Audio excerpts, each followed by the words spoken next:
Welcome back to Kings of the North. Doug Lesmerises with a special guest this week. It's the first coach to join the show. It's Luke Fickell of the Wisconsin Badgers, and we have about a 25-minute interview with Luke coming up very shortly. Like an interesting spot right now. I think there's five second-year coaches in the North. You look at Scott Satterfield at Cincinnati. They went 3-9 last year. That job opened up, obviously, after Luke Fickell left Cincinnati, went to Wisconsin. Ryan Walters at Purdue. They went 4-8 last year. Deion Sanders, Colorado, went 4-8 last year. Matt Rule at Nebraska went 5-7 last year. And Luke Fickell, the Badgers, 7-5 last year, then lost their bowl game to LSU, but only one of the first-year coaches in the North to make, David Braun. I forgot David Braun from Northwestern. So there's six. So David Braun and Luke Fickell, the only first-year coaches last year to make a bowl game. And people jump in year two, right? This has been this thing in college football. Luke, in previous stops, Matt Rule has made big jumps in year two. Luke Fickell at Cincinnati made a big jump in year two. So Wisconsin has a team that maybe could make a big jump in year two. Offense, not great last year. We kind of talked about that, like sort of fitting together the passing offense they brought in with the run game history at Wisconsin. Pretty good defense last year. Luke Fickell's obviously a defensive coach. You expect they're always going to play good defense when he's there. Mike Tressel, the Wisconsin defensive coordinator, someone that Luke Fickell has worked with before. And like a fascinating schedule for Wisconsin this year. One of it's the ultimate, the ideal Kings of the North game, North-South contest, Alabama at Wisconsin on September 14th. But then they also play at USC in September, and then Penn State, Iowa, Oregon, and Nebraska, also all part of their Big Ten schedule. So that's like six bangers, man. You guys know how good I think Iowa might be this year. So, Wisconsin's got a chance. They have a decent number of players back, depth on the offensive line. They added a decent number of guys that matter in the portal. Tackett Curtis at linebacker. They brought in Tyler Van Dyke from Miami. He's probably going to take over at quarterback. They're Ches Malusi coming back at running back, even though they lost Braylon Allen. That's a big deal. Some of their receivers are back. So they're in a pretty interesting spot where I think they can be competitive this year and better, competitive in the top half of the Big Ten if the schedule doesn't grind them down. So the idea that you have to go to USC, you've got Oregon on there. If they, this Bama game, if Wisconsin could jump up and get Bama right now, 1, 2, 3, 4, 5, 6, 7, 8, 9, they're 10th in the 18-team Big Ten according to their odds. They're 80-1 the Big Ten, 80-1 to win the Big Ten. But you don't exactly know how it's going to shake out at Michigan. You don't know how it's going to shake out at Washington or at USC. Again, I think Iowa's going to be good, but I think Wisconsin has a chance to be in that mix. So anyway, this is what we want to do on Kings of the North. We don't just want it to always be me and Bill Landis yapping at each other. Yeah, a fair amount of the time. But we want to bring on Northern people that matter, Northern people that are interesting and have questions and discussions about Northern football. So that's how this conversation with Luke Fickell starts. What's the difference between the North and the South? And what does it take to build a winner in the North? What do you think when the national title game is two Northern teams last year? So Luke Fickell, known him a long time, covered him at Ohio State in his time coaching with the Buckeyes, and he was kind enough to give us some time. So I think you'll enjoy this interview. He's Luke Fickell, and he's the head coach of the Wisconsin Badgers here on Kings of the North. Joined now on Kings of the North by Luke Fickell, head coach of the Wisconsin Badgers. Luke, you're our first coach to appear on the show. So thanks, man. Thanks for the time. Not a problem. I guess I'm sure you've got a bunch more lined up here for this spring. Once they see that you've been on, sure. Luke did it. Now it's safe to do it. So Luke, the thing that we want to do, what we're doing on the show is we're celebrating, we're contextualizing Northern football and what that is, right? Because I do think sometimes the national conversation, the SEC has been really good at football, it can get Southern centric.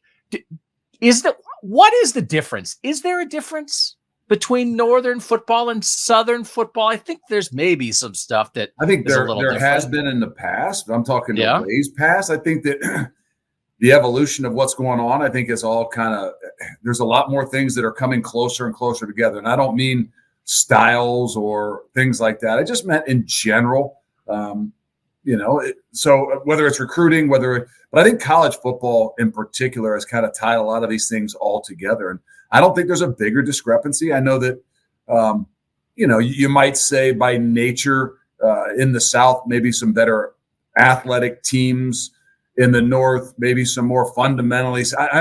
Those kind of historic things of always saying that the SEC has more speed and, they run the football in the Big Ten. I just think that over the last 15 years or so, a lot of things have evolved and there's many more similarities than there probably was when I was playing in college. Yeah. No, I think that's fair. I mean, I think, before last season, I think the North had won 2 of the last 25 national titles, right? The 2 from Ohio State in 02 and 14, as you, of course, are very, very, very, very familiar with. When you saw, as the Wisconsin head coach, when you see a national title game between Michigan and Washington, and actually, I think both those programs might have some similarities to what you guys are doing at Wisconsin. Like when you see that, what did you think of that? How did you watch that? Did you think to yourself, hey, if they can do it, we can do it?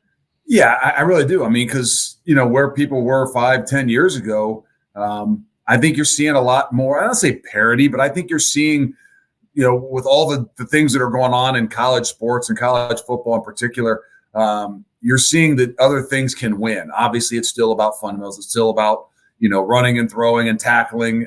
It's still about athletes and things like that. But the uniqueness of, I don't want to say it's parity, but I think that really good programs are developing a little bit more over time and are being able to, to have more success, so to speak. I think you see that. I mean, I don't know how many years ago. I mean, Michigan probably struggled, a few years ago, 4 or 5 years ago, they had some tough times, and to get where they are in that short amount of time. And, Washington's always kind of been up and down, but I don't know if they've ever kind of said that they were the blue blood, a team that's going to be there on a consistent basis. And you see them that, they were a difference maker. And so I think with all those things being said, I think it just kind of brings a lot more things together from the North, the South, the East, and the West. It makes what college football is today. When we are defining North and South on this show, one of the things I talk about is do you own a snow shovel? Does it snow where you are, right? Is weather a plus for you in recruiting, or is it something maybe you have to fight against? Like when you look, for instance, at the recruiting class you guys signed in December, I think 17 of the 22 kids would be Northern kids. And this is a great class at Wisconsin. Then you have a Tennessee kid, a Florida kid, an Alabama kid, a Hawaii kid. Is it a challenge? And I know in your career, Luke, you've been down in Florida, you've been recruiting in southern parts of the country. You hear a lot of stories sometimes from Southern kids when they go to Northern school, hey, I went on a visit and I saw snow for the first time. Is it a challenge, something you maybe have to overcome when you're recruiting Southern kids? Yeah, but I think that the weather kind of is a thing that maybe gets a little bit overblown. It's just something that's easier to talk about. It's a great excuse for a kid that decides to stay in the South if he's from there as to why he didn't choose to go to the North, right? When in reality, there's probably a lot of other things, the proximity to his family being able to come see him, where he just in general feels comfortable, maybe even the coach, but I think the easy route is to say, well, I went up there and it was snowing and I just didn't feel quite as comfortable. And I don't know how I could handle all those things. It becomes a little bit easier to say that, when you make a decision. But I know for us, having official visits in June, and even May, it's a little bit different here in particular in Madison in May and June than it is in December and January. And so you get to see some other things that don't have to do with snow and don't have to do with ice. But it doesn't mean they're not still there. They still use that as an excuse when it comes down to it. I decided to stay home in Florida because, of the weather, when reality is that there's a lot of other reasons they probably stayed home. But, I think when you're looking at it in recruiting, you do know a little bit more sometimes about the guys in the South, just the nature of spring football and a little bit easier to evaluate in some of those things, and that's been something I think that we've always fought in the North, whether being in Ohio for such a long time, Ohio high school trying to fight that. We're here in Wisconsin trying to fight that as well about, hey, we need to do some more in these springs and summers to allow our kids to develop more in football. Yeah. Speaking of the South, Bama in Madison, baby. It's one of the games of the year. The idea, I can't believe, first of all, The idea that Wisconsin is playing Alabama and USC in September, it like makes your head explode. But this idea, Bama has not come north. Yeah, for real. I mean, I'm just excited to watch. You got to coach against them. Bama hasn't come north since they played at Penn State in 2011. Do you believe that you forced Nick Saban into retirement, that he was like, I don't want to play Luke Fickell and Madison? I'm sure that had a lot to do with he just hasn't quite said that. He was in Congress the other day. He didn't bring it up, but I'm sure that was in the back of his head of some sorts. It's just crazy. I mean, I think that where we're going, hopefully in college football with 12-team playoff and some of these things, you're going to see more of this, right? You're going to see people that are more apt to say, hey, let's play these games. Let's test ourselves. Let's see where we are. If we don't have to schedule these things so far out, 5, 6, 7 years in advance, I think you're going to see a little bit more of some of these early on games where, the people in the Big Ten, the guys in the Big Ten are going to, match up with some of these SEC teams and not feel like, hey, well, in order to be one of the four, to lose a game, or to have those struggles early in the year, it's impossible to recover. And I think that's one of the really good things that, where we're headed in college football. So I think it allows us to be a little bit more open, test ourselves a little bit more, and find out what we're dealing with, even before the regular season or the league season starts. And I do love that these are campus games, right? Because like Bama a lot in the past would play these neutral site games and they didn't want to come north for a home and home, but you guys are going to go to Tuscaloosa next year. I think it's so great for fan bases. Like I can't wait for Bama fans to come up and like see what game day is like. Yep. In Madison. I think that's what makes college football great to me, is the differences of like game day atmospheres in different stadiums. I want Bama people jumping around, man. It's gonna be awesome. No, I think that for college football, for all of us, even for our players, right? I mean, you don't always get those opportunities. I thought that was one of the great things about playing and coaching for so long. You've played in a majority of all the stadiums in college football, but there's still a bunch because of the nature of not playing these kinds of games, just because of what college football has been and how, I wouldn't say conservative you are about what you're doing, but, this is going to give a lot of people, not just the fans, but even our kids, some unique opportunities that not a lot of people have had. No, you got great non-conference coming up, Pitt and Utah and Virginia Tech, some great ones in the future as well. I'm hoping I'll be there. Would love to be in Madison for Alabama at Wisconsin. So my fingers crossed on that. I want to talk about your team specifically now. I think maybe one of the most underrated things for the success of any team in a season is health on the offensive line. I think a lot of times you can look back and say, wow, this team has a great season. And then you go through like their snap counts and it's like, oh, look, they had 5 guys play practically every snap on the offensive line. Or you can look and say, oh, man, they had 2 or 3 injuries and everything went sideways. You guys, I think, have 3 starters back this year, plus Jake Renfro, who you lost last year and couldn't play. He had played for you at Cincinnati. That adjustment last year of having to try to figure that out without Jake, and then with what you have back on the offensive line. I mean, of course, it's Wisconsin, so you wind up talking offensive line, but I think it's like one of the underrated things in football anywhere is having 5 guys you believe in who can stay on the field. Yeah, and to be honest with you, last year, that was probably our deepest position too. And you kind of, I don't want to, defunk what you just said, but we didn't have a great year, but we actually had the same 5 guys that pretty much played the entire year until the bowl game. We had a center that obviously didn't play in the bowl game. Then our tackle got hurt halfway through the game. Other than that, the entire year we were intact, and that was our deepest position going into the season. I felt like if we lost 1 or 2 guys, which we lost Jake to Renfro early on, but I felt like, hey, we've got a mixture. We've got 3 or 4 guys that could go right in there and take snaps, and I don't know if we would miss a beat. And that's the nature of what Wisconsin has been and will continue to be. And but it is nice, obviously, coming back with guys with a lot of experience, even not having Jake last year, a guy that started for 2 years and obviously started, and I coached him, so I know him well. So it gives you like 4 returning starters with some depth. So it's a great place to start. Yeah. Here at Wisconsin, we were kind of on the other side. Like our big thing that we could not have happen was we were really thin at the running back position, which you wouldn't think that at Wisconsin. But that was the concern going into the season, was the running back position and the depth and the health there. And that kind of cost us a bit when we lost one or two guys there. When you think about what you and the hiring of Phil Longo and Phil's offense and how that air raid style was going to fit in with what Wisconsin did traditionally, how did you think in the end that did or didn't sort of click together last year? And how much different do you think year two in that system with the players understanding it? Like, how much different could it be this year? I think it'll be different. I mean, I thought even when we came in here and Phil came in, the whole idea of what is air raid was, I think, needed to be adapted and adjusted based on who we are. And I think we just did an okay job of that. Injuries put you in some of those situations where it doesn't allow you to maybe do some of the things that you wanted to do and get as many, different, personnels and things onto the field that we were a little bit more limited in last year. But all in all, there's some growing pains that we went through. But I think that would put us in a position that this year we have a better idea and understanding of the things that we need to do to continue to move forward. And, there were times last year that we really struggled. I'm not just saying offensively, I'm just saying as a whole.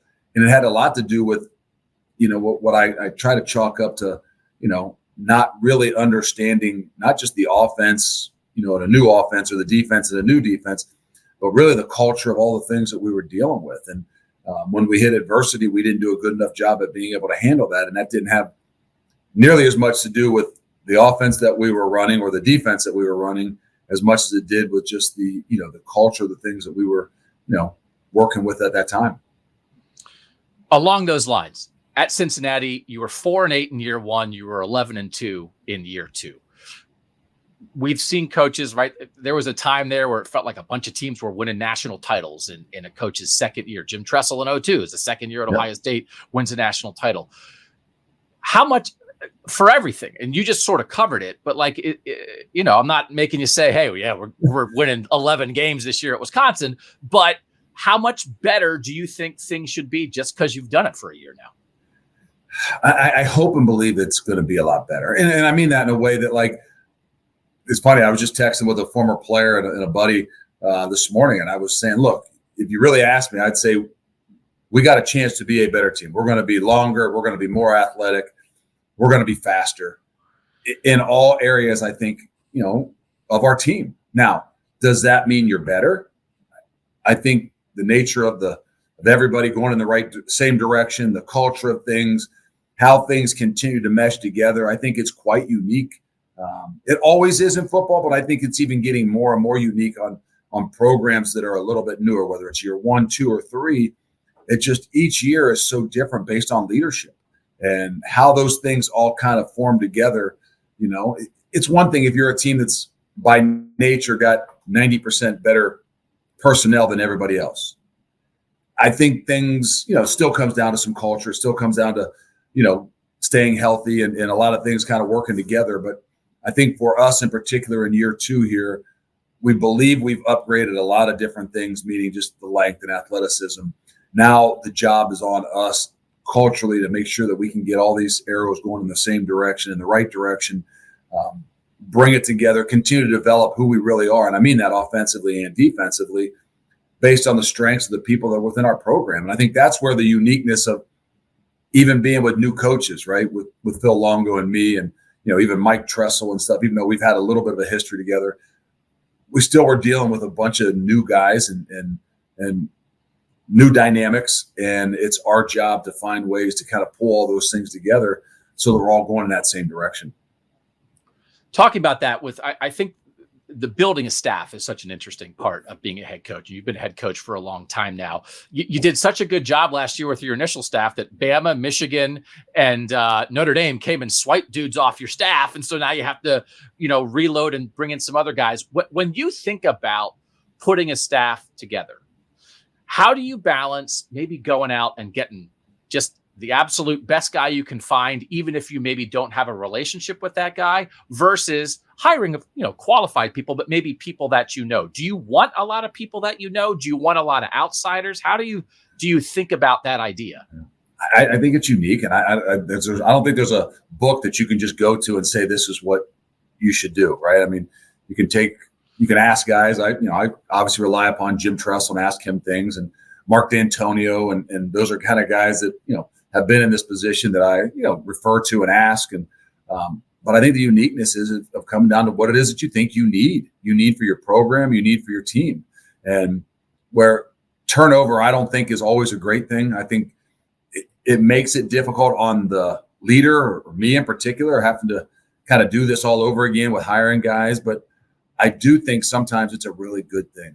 I think especially in those early years, year 1, year 2, maybe even year 3, you're recognizing the things that your team and your program needs. Mm-hmm. And by nature, when you have some of this turnover, it allows you to make those adjustments and make some of those changes where sometimes they hurt, but in the long run, sometimes they're really good. And I figured that out a little bit at Cincinnati. As much turnover as we had, after getting upset in the first year or so, I started to recognize how much better it was for us, meaning bringing somebody in that's got a different perspective, a new eye. You've been with the program, you see what culturally have in each room, and allows you to bring somebody in that gives you something different than maybe what the makeup of your staff has, especially in year 1. So I believe and think that some of the turnover that we've had, while sometimes difficult, I think it's going to be a really good thing for us moving forward within our program. When you took over at Ohio State for that 1 year, you inherited that staff. You got to hire one person. You hired Mike Vrabel, your friend, launched his coaching career. Good hire, Luke. See, everybody wants to hire the guys that you hire. So is Vrabel going to have like an apartment in Madison, or like what? I know you've talked about this, but here he is, an NFL head coach and one of your best friends. You going to get him a Badger sweatshirt? What's the deal here? I'm trying to get him as much as I possibly can, but I'm trying to give him a little bit of space too, to try to figure out what his next move really is. And I know he's going to be here for a little bit, and he's already said that some way, somehow. What it is just yet, I don't know. Trying to kind of hopefully lure him in a little bit, like I did when I helped him get his first job. He kind of started off really little and slow, and that's not really his style. It's either all or nothing. So if we could just find a way to get him over here, spend a couple of days, and see if he wants to jump in full force, there's some opportunities. But again, with the relationship and the respect, sometimes you got to let some of these things just kind of figure themselves out. We haven't started spring ball yet, so hopefully as we get rolling here, he'll have some things kind of figured out, and we'll get him to spend a little bit more time here when this weather's nice, and we can entice him with a little bit more golf and some things. May and like June, a recruit, just like a recruit, right? Exactly. You're recruiting Mike Vrabel. I like it. So now you haven't started spring yet. I know you guys are having some adjustments, right? You're putting in the heating system to get Camp Randall ready to host a December playoff game, right? So how are you going to figure out this spring ball? But I like the planning ahead. That's forward thinking. Well, that's not me. That's our AD, Chris McIntosh. But yeah, so we're down a little bit of a field right now because they're prepping that thing and the heating system that I'm not going to say it's completely necessary. Obviously, games later in the year in December obviously are a little bit different anywhere in the North. But we were fortunate last year. I don't think our last home game was 45 degrees, and it was a night game. So it can be overblown sometimes, but the idea of moving forward is you want to find a way to be able to host some of those playoff games. And this way, at least you can, still use your weather as an advantage to you and what you in the North in particular, but not to make all of it a disadvantage that your field is still playable. Yeah.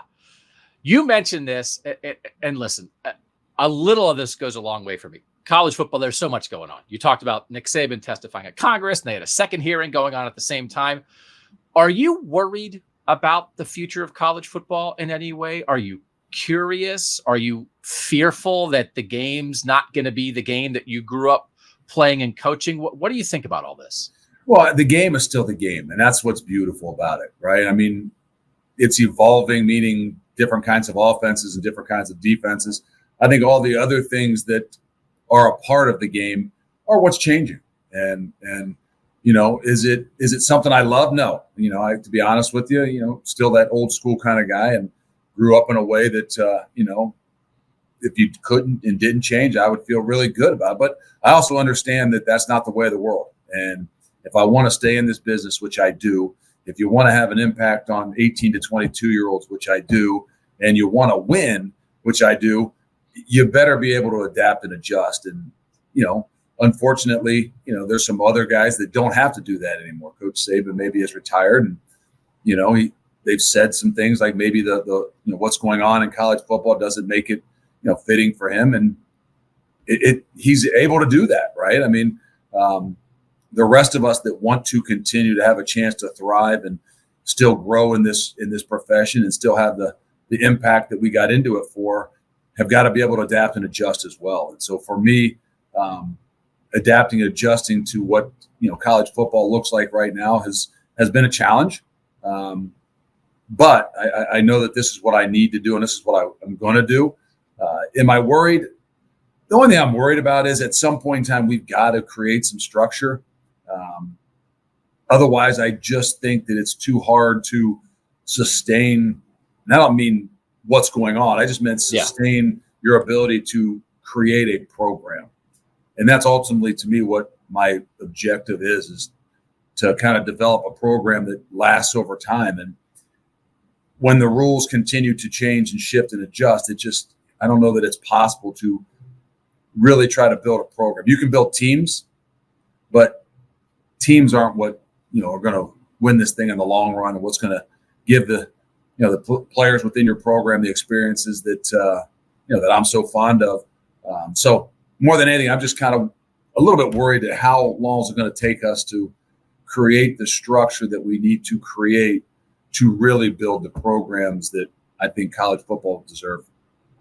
Yeah, I'm operating under the assumption like this is the big mess on the way to getting it figured out, but I just hope they accelerate the getting it figured out. Yeah, and what I think that as we're learning a little bit of this, I think we're losing some really good people and some really good coaches, and hopefully that'll accelerate the process for us to figure this out, right? Whether it's Coach Saban, you're losing a lot of those guys that, maybe it's a change and maybe it's just the not having the structure, but you're also losing a lot of these guys going to the NFL to coach, where they wanted to be around 18 to 22-year-olds and have that impact on kids' lives, but they recognize it's a lot harder when there's no structure. So I think some of the really good ones that got into it for the right reasons now are, maybe even headed up to the NFL, where I thought in the last 8 to 10 years, with the ability to pay guys in college football and things, we were keeping in really kind of even getting some of those guys to come back to college football, and all in all makes the game better, makes the experience for the kids better, and makes their ability to grow better in all ways. So you don't want to lose the good people, because we can't figure out some structure that gives us all an opportunity. All right, last one. I want to build a playlist of Northern football. What's the go-to song for you when you work out? I know you're hitting it like 5-6 days a week, Luke. Come on, man. You're 50. You got to keep it tight. What's a go-to song for you? Well, there isn't one. That's the problem, right? I'm not one of those guys that has the headsets in there that goes and works out. I work out at the same time that the players work out. Oh. So I am subject to what it is that they are listening to every single day. So the days that they aren't in there, like this morning, they don't come in till 6:30. I get the first 30 minutes of my own. It's going to be one of three. It's going to be one of three, and it's different genres, right? I mean, if it's the workout mix on my phone, and it's going to be some version of the Beastie Boys and the Red Hot Chili Peppers. If it's going to be the other, playlist on my phone, it's going to be 90s classic, right, with some rock with some Journey, or It's going to be the country with all the way from the Air Church to the Zach Bryan now. I mean, it depends on what mood I'm in. Yeah, I like it. But I don't get that choice that often. Maybe 15 or 20 minutes in the weight room until the real players come in. Go get you some AirPods, man. Like let the coach you're the coach. You can say I'm picking the music. Luke Fickell, always good to see you. Best of luck on this season with Wisconsin Badgers. Listen, man, I think 4 playoff spots for the Big Ten is very possible in 12-team world. So I agree. Wisconsin could be one of those. Yeah, we're going to be better. The schedules are definitely going to be tougher in all the Big Ten. So it's going to be unique. So we're excited. Well, good to talk to you. I always appreciate it, Luke, and cannot wait for that showdown. Thanks, Alabama at Wisconsin on September 14th. Luke Fickell, Wisconsin Badgers, thanks for joining us on Kings of the North. So thanks to Luke Fickell for that. Again, you got a coach, you got a player that you want us to have on Kings. We want to have everybody on. Like, we want to have all of our 26 coaches. We want to get them on the show. Spring football is underway. Wisconsin, as Luke was talking, they start on March 25th. So they're a little way away from that. And Wisconsin's actually not going to really have a spring game because of the field situation that we talked about. But a bunch of other programs should be starting spring football next week. Michigan will start next week. Michigan State will start next week. Illinois, Iowa, Syracuse, Iowa State. You look at some of the teams that started this week. Oregon is starting this week. Utah and Penn State started this week. Boston College started this week. So we did a mega preview part 1 where we previewed the first 13 Northern teams that were opening spring football. That's already done. Go watch that. Go listen to that. Next week, we will have spring football mega preview part 2, where we will cover the 13 other teams that we didn't hit in that mega preview. That'll be the second show next week. But the first show next week, we are going to rank the best combos in Northern football when it comes to football, men's basketball, and women's basketball. Because by the time we talk to you guys next, we'll know who's in the NCAA tournament for the men and the women. And we're going to talk about like who's getting it done in all 3 of these high-profile sports. So it's been like crazy. I sent out a tweet that got almost like 1 million looksies. I don't know what they call it on X.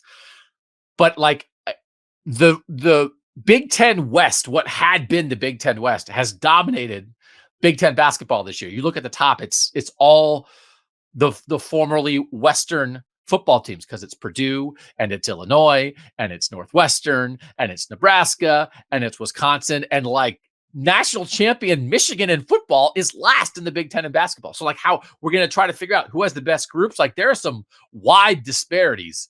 Ohio State men's basketball, not great. Now they got better after they fired Chris Holtmann, but not great this year, right? But Ohio State women's basketball is excellent, for instance. You know who's really good at all 3? Iowa, really good football season. Caitlin Clark in women's basketball, and the men's basketball team is like on the edge of contention of maybe making the NCAA tournament. So anyway, the first show next week, we'll be ranking the best Northern football and basketball combos. Then we'll be diving into more spring preview stuff. So as always, thanks to you guys for making us part of your college football experience. We'll have Bill Landis back next week. We'll look to get more coaches on. We've been in contact with all of our teams. We say, hey, we want coaches. We want coaches. You know, I think we'll be getting more. So we want to have interesting conversations about Northern football. And we're so grateful that you guys are here to be part of that. For now, thanks to Mike Vrabel, the great producer who always makes us look good and sound good. Thanks to our guest, Luke Fickell. I'm Doug Lesmerises, and that was Kings of the North.